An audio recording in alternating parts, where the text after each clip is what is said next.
tim, kembali lagi dengan FAD Coaching. Saat ini kami kembali lagi dengan program kerja kami yang lama, yaitu podcast. Kali ini kita bersama dua narasumber kita. Mungkin narasumber kita boleh memperkenalkan diri. Halo teman-temanku semuanya, perkenalkan nama aku Marta Syarmadani Saputro sebagai Ketua Forum Anak Daerah Kabupaten Kota Waringin Timur.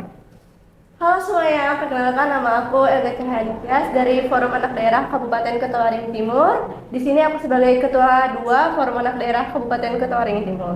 Oke, sepertinya di sini aku belum memperkenalkan diri aku ya. Jadi aku adalah Pardonganan Manurung. Di sini aku akan menjadi host untuk acara podcast kita kali ini. Kali ini podcast kita akan mengambil tema yaitu pencegahan bullying. Mengenai dari dua narasumber kita ini ada Kak Tasya dan ada Kak Elga. Kita kembali lagi dengan podcast yaitu mengambil tema pencegahan bullying. Tapi sebelum kita membahas tentang gimana sih cara cegah bullying, kita cari tahu dulu apa sih itu artinya dengan Kak Tasya sebagai narasumber pertama mungkin dapat menjelaskan. Baik teman-teman semua, perilaku bullying adalah salah satu perilaku yang mendominasi seseorang untuk menyakiti orang lain. Begitu, terkadang perilaku bullying ini dapat terjadi di sekitar kita, contohnya di sekolah, di rumah, ataupun di masyarakat. Oke, jadi kalau dari tanggapannya Kak Tasya, memang bullying itu adalah di saat seseorang itu ngedominasi seseorang lainnya tanpa memikirkan orang lain tersebut. Nah, karena itu adalah definisi dari Kak Tasya, gimana sih kalau dari definisi Kak Elga nih mungkin boleh dijabarkan Kak? Jadi teman-teman, bullying itu tuh salah satu tindakan kekerasan juga terhadap anak. Karena yang lebih mendominasi tingkat bullying tertinggi itu ada pada anak-anak. Karena dari pencegahannya pun anak-anak kurang bisa untuk membela dirinya. Jadi kenapa sih bullying itu bahaya atau sangat berdampak bagi anak-anak? Karena bullying itu sendiri secara garis bisa satu konteksnya menghina, lalu merendahkan seseorang yang dimana anak-anak tuh sangat sensitif dengan hal tersebut. Jadi itu bisa berdampak ke tahap selanjutnya gitu. Wah, ngomong-ngomong soal anak nih Kak Elga, kan Kak Elga sempat bilang kalau tentang anak. Mungkin pendengar di sini penasaran, anak itu usia dari kapan aja sih? Dari berapa ke berapa? Mungkin boleh dibilang Kak Elga? Jadi teman-teman, anak-anak itu usianya itu bisa dimulai dari 0 bulan, dari dalam kandungan usia 0 bulan hingga umur 18 tahun gitu. Oke. Berarti apa yang disampaikan oleh Kak Elga itu maksudnya gini ya teman-teman. Dari nol bulan hingga dengan kurang dari 18 tahun. Betul kan Kak Elga? Betul Kak Oke. Dongan. Di sini kita lanjut kembali tentang materi bullying. Bullying itu ada apa aja sih jenis-jenisnya? Mungkin boleh dibilang dari Kak Tasya. Yang pertama, bullying itu dapat dilakukan secara fisik. Biasanya Oke. anak-anak akan membuli teman-temannya dalam bentuk fisik seperti dia mendorong temannya, dia memberikan temannya pukulan atau semacam kekerasan terhadap bagian tubuhnya. Dan ada juga yang saat ini sedang urgent tentang pembulian melalui cyberbullying atau media sosial. Nah, di sini Kak Tasya sempat berkata bahwa ada sesuatu yang lebih urgent atau lebih darurat yaitu perihal cyberbullying. Nah, tapi gini, aku kurang tahu nih apa sih itu cyberbullying? Mungkin boleh dijelaskan oleh Kak Elga. Nah, cyberbullying itu sendiri awal mulanya terjadi pembulian secara secara real atau fakta atau secara kehidupan nyata tanpa adanya, misalkan cyberbullying itu kan dari sosial media, dari media-media sosmed lainnya seperti artikel-artikel lagi, video TikTok, Instagram dan lain-lain. Dan cyberbullying kan bisa disebar dari situ. Jadi cyberbullying sendiri itu penyebab pertamanya karena adanya sifat ketidakmampuan seseorang untuk menahan perkataan yang tidak mengenakan. Oke, jadi di sini Kak Elga sempat berkata nih, salah satu dari ciri-ciri cyberbullying itu adalah di mana saat seseorang itu tidak dapat menahan perkataannya atau emosinya kepada seseorang. Nah, kalau gitu kira-kira ada nggak sih Kak solusi untuk orang tersebut? Karena gimana ya ngomongnya? Maksudnya saya ini adalah solusi apa sih yang bisa kita beri kepada pelaku ini agar dia itu tidak bisa mengulangi perilaku tersebut lagi, biar dia tidak melakukan cyberbullying. Yang pertama itu sebenarnya simple, kayak misalnya anggap kalau kamu diperlakukan seperti itu atau kamu dikomen seperti itu, apakah kamu sakit atau apakah kamu merasa tidak dihargai atau kamu akan merasa menyerah ke depannya untuk melakukan sesuatu. Jadi kalau semisalnya untuk pencegahannya atau biar si pelaku tidak melakukan hal tersebut lagi adalah yang pertama, tidak memasukkan sesuatu ke dalam hati, seperti mengelola konten dengan bijak tanpa harus adanya komen jahat, seperti itu. Oke, bener banget nih apa yang disampaikan oleh Kak Elga tentang solusi yang diberikan untuk pelaku. Nah, di sini aku mau tanya Kak Tasya nih.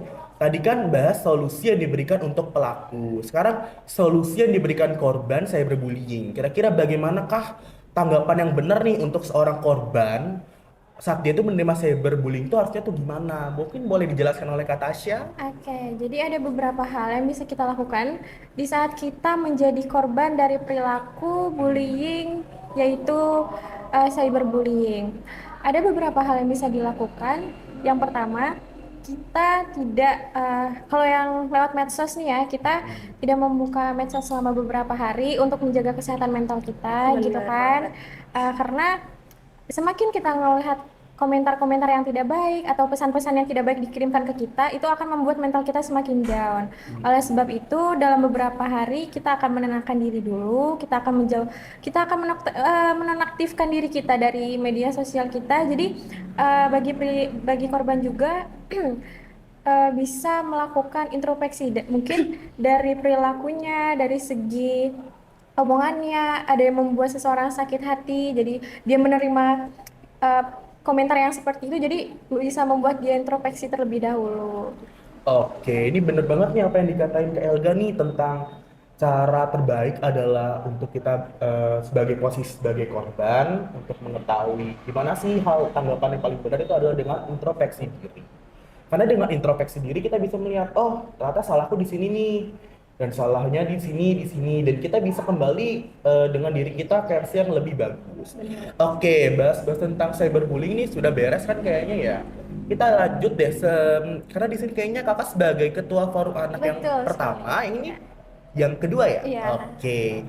Selama kakak menjabat di forum anak ini kira-kira program kerja apa aja sih yang kakak gunain supaya bullying itu tuh nggak terjadi lagi gitu loh? Adakah? Sejauh ini program yang sudah terlaksanakan, salah Iya. satunya contohnya ini podcast. Oh iya. Dan dengan adanya podcast ini kami berharap bahwa anak-anak di luar sana, terutama anak-anak di Indonesia, dapat mengetahui bahwa bullying itu merupakan tindakan yang tidak baik, tindakan yang tidak patut untuk dicontoh, dan dampaknya di kemudian hari itu seperti apa. Dan jadi aku berharap melalui podcast ini dan program kita, Forum Anak Daerah Kabupaten Kota Waringin Timur bisa mengajak teman-teman semua untuk mencegah bullying, dan bahkan ketika kalian melihat bullying, kalian bisa melaporkan kepada pihak yang berwajib. Oke, jadi kata-kata Asya nih adalah gimana saat kita terkena bullying atau saat kita melihat bullying di sekitar kita adalah kita harus melaporkan kepada pihak berwajib. Tapi di sini agak rancu ya tentang pihak berwajib. Mungkin Kak Elga bisa menjelaskan tentang apa sih pihak berwajib untuk menangani kasus bullying? Mungkin bisa dari yang paling rendah. Jadi di Forum Anak Daerah ini dinaungi oleh Dinas Pemberdayaan Perempuan dan Perlindungan Anak. Oke. Jadi di Dinas Pemberdayaan Perempuan dan Perlindungan Anak ada yang namanya UPT, tempat pengaduan, ya Kak ya. Itu sekali. Jadi di mana alamatnya? UPT PPA di Kabupaten Kota Waringin Timur ada di Jalan Sasundur nomor 6. Oke, berarti di Jalan Sasundur nomor 6. Dekat lapangan tenis itu ya, Kak? Ya, betul sekali. Dan Wah. kebetulan sebelah UPT PPA itu tempat sekretariat Forum Anak Daerah Kabupaten Kota Waringin. Oh, berarti itu tempatnya di mana forum anak sering berdiskusi gitu ya? Betul sekali. Kita bahkan sering ngadain rapat di situ dan bahkan kegiatan beberapa kali kita lakukan di situ juga. Oh. Nah, jadi kalau banyak yang tanya, base campnya Forum Anak Daerah Kabupaten Kota Waringin Timur itu di mana sih? Ya di situ. Di Jalan Wah, Sasundur, Jalan Sasundur nomor ya. 6, pas di sebelahnya UPT PPA. Ya. Kita kan tadi udah bahas bullying, bagaimana kita nanggapin bullying. Nah, kira-kira kita udah bahas juga program kerja nih kakak-kakak. Kira-kira ada nggak sih kata-kata yang ingin kakak sampaikan kepada pelaku bullying dulu deh? Mungkin dari Kak Tasya. Buat aku kepada pelaku bullying, tolong hentikan apapun itu yang dapat merusak kesehatan mental seseorang, kesehatan fisik seseorang, karena jangka panjang dari perilaku yang kalian lakukan itu akan membuat diri seseorang merasakan eh, trauma yang sangat amat mendalam. Jadi aku berharap kalian dapat merasakan juga apa yang dirasakan korban. Jadi kalian bisa berhenti mulai dari sekarang untuk tidak memberikan komen-komen atau pesan-pesan yang buruk lagi kepada seseorang. Oke, bener banget nih Kak Tasya. Dan untuk Kak Elga mungkin ada sepatah kata untuk orang-orang yang terkena bullying. Adakah kata-kata penyemangat ya atau motivasi untuk mereka biar mereka tetap ada ingin hidup? Karena jujur saja, aku sebagai host ini sempat terkena bullying dan gimana ya ngomongnya, bullying itu tuh adalah masa terberat. Benar. Sampai aku tuh menemukan motivasi hidup untuk terus melanjutkan diri ini, melanjutkan keadaanku sekarang sampai di titik aku sebagai host. Dan mungkin dari Kak Elga sendiri, apa sih kata-kata penyemangat deh supaya orang-orang yang terkena bullying itu bukannya malah ngesayat-sayat dirinya, Ya, ngebarkot. betul. Benar. Nah, kira-kira apa sih Kak Elga?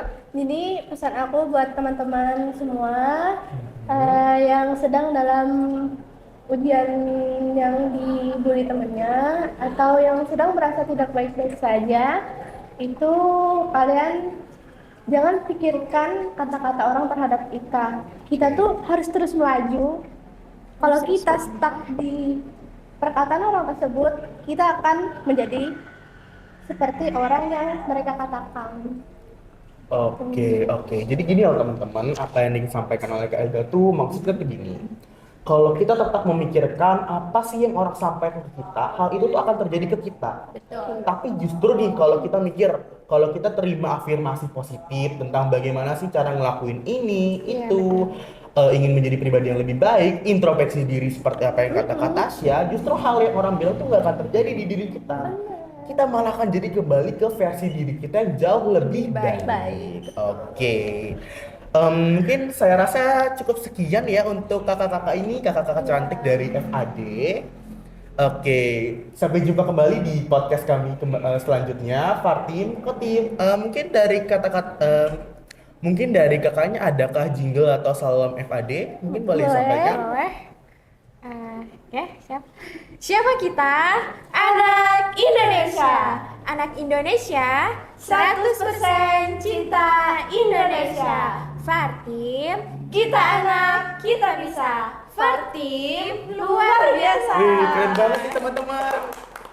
Sampai jumpa kembali ya teman-teman. Bye-bye.